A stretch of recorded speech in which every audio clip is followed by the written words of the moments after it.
নির্বাচনে আইনশৃঙ্খলা বাহিনীকে দিক নির্দেশনা দেবে স্বরাষ্ট্র মন্ত্রণালয় আর সমন্বয় করবে নির্বাচন কমিশন। নির্বাচন সুষ্ঠু করতে সাইবার সিকিউরিটি সেলও গঠন করবে ইসি।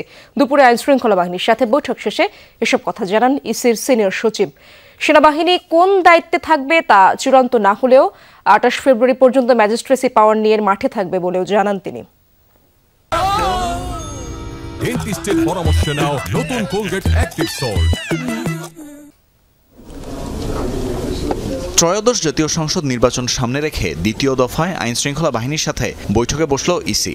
বৈঠকে যোগ দেন ৩ বাহিনী সহ আইনশৃঙ্খলা বাহিনীর প্রধান ও ঊর্ধ্বতন কর্মকর্তারা। আলোচনা হয় ভোটের আগে ও পরে আইনশৃঙ্খলা পরিস্থিতি নিয়ন্ত্রণে রাখার কৌশল নিয়ে। বৈঠক শেষে ইসি সচিব জানান, নির্বাচনে ৩ ধরনের কৌশলে আইনশৃঙ্খলা বাহিনী মোতায়েন থাকবে: স্ট্যাটিক, মোবাইল কম্পোনেন্ট ও সেন্ট্রাল রিজার্ভ। আইনশৃঙ্খলা বিষয়ে লিড মিনিস্ট্রি হিসেবে স্বরাষ্ট্র মন্ত্রণালয় দায়িত্ব পালন করবে।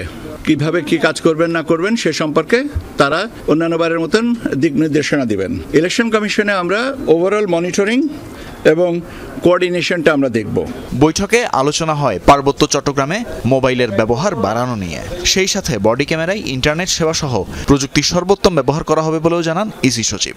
সাইবার সিকিউরিটি সেল, যেখানে সোশ্যাল মিডিয়া প্ল্যাটফর্মগুলোকে মনিটর করা হবে, যে অপতথ্য সংস্কৃতি থেকে আমরা যেন মুক্ত থাকতে পারি। তথ্য মন্ত্রণালয়, সিআইডি এবং অন্যান্য যে এজেন্সিজের যে ফ্যাক্ট চেকের ব্যাপারে যে সমস্ত সক্ষমতা আছে সেগুলো নিয়েও আমরা কোঅর্ডিনেট করব।